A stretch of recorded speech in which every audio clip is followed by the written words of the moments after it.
Before you sleep tonight, ask yourself one question.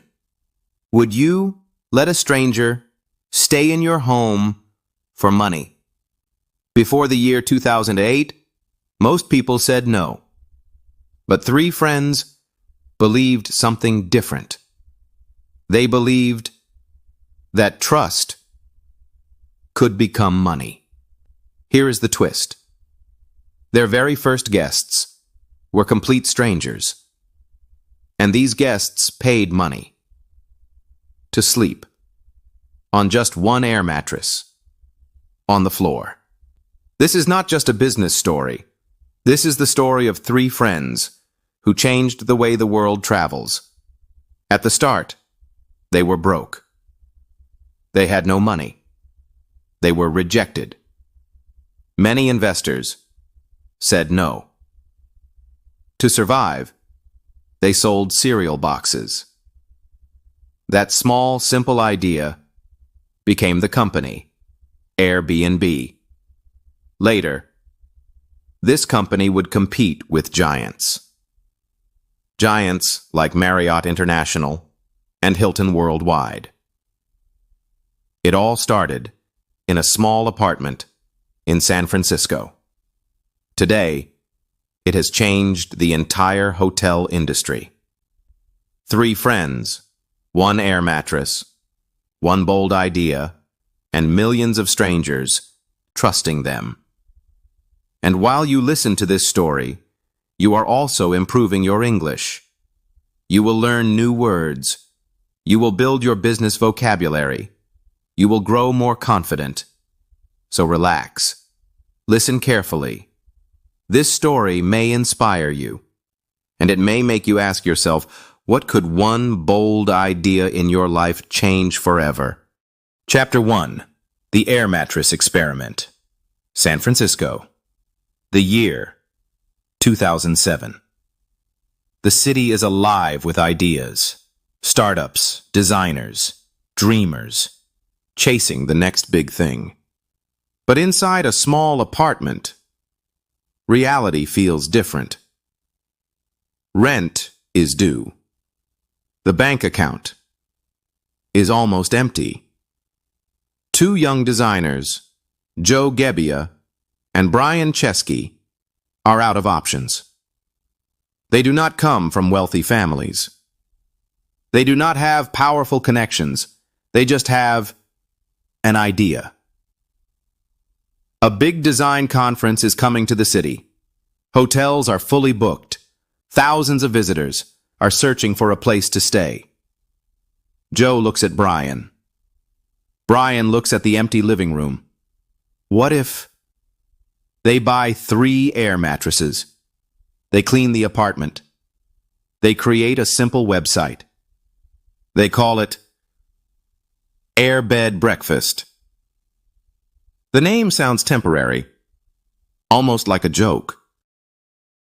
Then, 3 strangers sign up. On the first night, there is tension. Will this be awkward? Will it feel unsafe? But something unexpected happens. They talk, they laugh, they share breakfast together in the morning. The guests do not just want a bed. They want connection. They want stories. They want something real. And in that moment, something shifts. A private home becomes a shared space.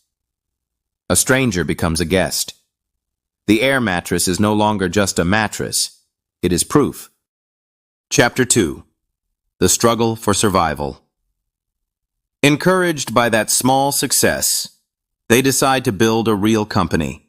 They bring in a 3rd co-founder. His name is Nathan Blecharczyk. He is a technical mind. He can turn vision into code. Air Bed and Breakfast evolves. It becomes Airbnb. They pitch the idea to investors. They travel to meetings. They present their vision, and they hear the same answer again and again. No. People will never trust strangers. This is crazy. Get a real job. Silicon Valley is built on risk, but this idea feels too risky. Then, the year 2008 arrives, and everything changes. The economy collapses, markets crash, fear spreads everywhere. If investors were skeptical before, now they are frozen. They are too afraid to say yes to anything. The founders are almost out of money. Their credit cards are maxed out. There is nothing left. The company is close to death. So, they do something bold, something creative, something unexpected. It is election season in America. The whole country is watching. They design custom cereal boxes. Each box is tied to the presidential campaign. Limited edition, creative, playful. They sell them online. The boxes raise tens of thousands of dollars. It is not enough to build an empire, but it is enough to survive. More importantly, it proves something critical, something inside them. They are resourceful. They are relentless. They refuse to quit. Then, a small but powerful opportunity appears. It is called Y Combinator, a startup accelerator, a place known for spotting raw potential. Inside that program, everything changes. They are pushed to simplify, to focus, to listen to their users. They stop chasing hype. They start solving real problems, slowly, carefully. The company begins to breathe again. Chapter 3. The Power of Design and Trust. Even after joining the accelerator, growth is slow. The idea is strong. But bookings are weak. They study the data. They look for patterns. And one pattern stands out. Listings with better photos get more bookings. It seems simple, but most hosts are not photographers. Their pictures are dark, blurry, uninviting. So the founders do something unusual, something personal. They fly to New York City. They rent a camera. They visit hosts in person. They take professional photos themselves. The results are immediate. Bookings double. Revenue climbs. It is not magic. It is design. It is paying attention to the small things. But there is still a deeper issue, a bigger problem. Fear. The fear of letting a stranger into your home. The fear of staying in someone else's space. The fear of the unknown. Trust is fragile. And without trust, this company cannot survive. So they build something new. A review system. Hosts review guests. Guests review hosts. Both sides can see what happened. Transparency becomes the foundation. Accountability replaces uncertainty. Slowly, carefully, the platform begins to feel safe. Not because it eliminates all risk, but because it makes behavior visible. The website is no longer just a booking tool. It becomes something more. It becomes a marketplace of trust.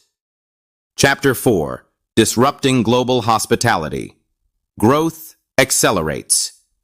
City after city joins the platform. Paris, London, Tokyo. Travelers discover something new.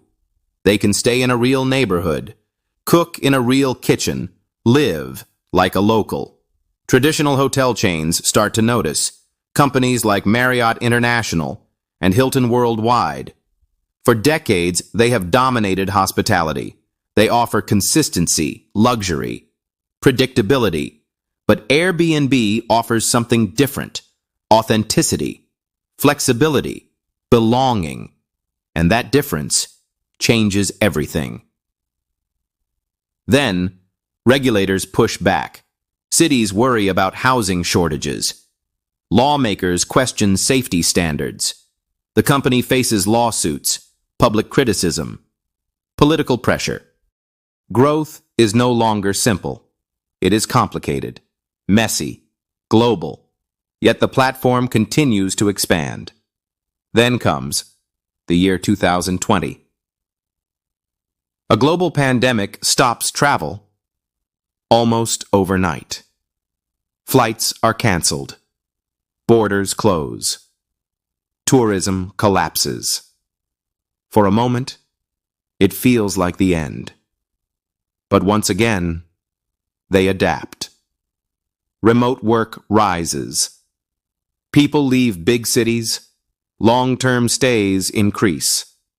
The company shifts its focus from short vacations to flexible living.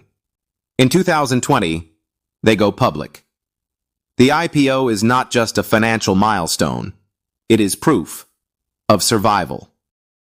Chapter 5. The Future of Connection. Now, it is 2026. What began with 3 air mattresses has transformed into a global ecosystem. Millions of hosts, millions of guests, billions in revenue. But the story is not just about money. It is about disruption. Disruption means challenging the old way. It means questioning tradition. Airbnb did not build more hotels. It unlocked existing homes. It scaled without owning property. That is scalability. And at the center of everything is the trust economy, a system where reputation is currency, where reviews matter more than advertisements. Today, the platform offers more than rooms, high-end experiences, luxury villas, digital nomad lifestyles. The world has changed, and this company changed with it. 3 friends once struggled to pay rent. They faced rejection, doubt, financial collapse. But they believed something radical, something the world was not ready for. They believed that strangers could trust each other, that homes could be shared, that connection could be global. They did not just create a company. They reshaped hospitality. They redefined travel. They proved that design and courage can move markets. And maybe the most powerful lesson is this. Revolutions do not always begin in boardrooms. They do not start with money or power or connections. Sometimes they begin in small apartments with unpaid rent and a simple air mattress on the floor. And that simple idea, risky, uncomfortable, uncertain, can grow into something the world never saw coming. What this story teaches us. This story is not just about Airbnb. It is about how innovation really works. First lesson, start before you feel ready. Joe Gebbia, Brian Chesky, and Nathan Blecharczyk did not wait for perfect funding. They did not wait for approval. They did not wait for permission. They tested a small idea in a small apartment in San Francisco. That is called validation. Instead of asking, "Will this work?" they asked, "Can we test it?" Second lesson, design solves problems. When bookings were low, they did not blame the market. They did not complain. They did not give up. They improved the photos. They improved the experience. They paid attention to small details. In business, small details create big results. Third lesson, trust is the foundation of the modern economy. The review system was not just a feature. It was not just an add-on. It was a strategy. In today's world, reputation is currency. Transparency builds confidence. And confidence drives growth. Fourth lesson, adapt or disappear. During economic crisis, they adjusted. During rejection, they persisted. During a global pandemic, they transformed. That is scalability in action. That is resilience in real life. And finally, Lesson 5. Big ideas often sound crazy at first. If everyone agrees with you immediately, you are probably not innovating. You are probably not pushing boundaries. The world's most powerful companies once looked impossible. They once looked like jokes. They once looked like mistakes. This story proves something simple but powerful. A small experiment, tested with courage, refined with design, and built on trust, can transform an entire industry. If this story inspired you, don't just listen. Think. What small idea are you ignoring? What fear is stopping you? Remember, every global success once began as a fragile experiment. And while you follow stories like this, you are also strengthening your English. You are building vocabulary. You are improving listening skills. You are learning real business concepts through storytelling. So if you want more powerful English listening stories, more real-life inspirational success stories, and more lessons about innovation and courage, subscribe to the channel, turn on notifications, and stay with us. Because the next story might challenge your thinking, or even change your future.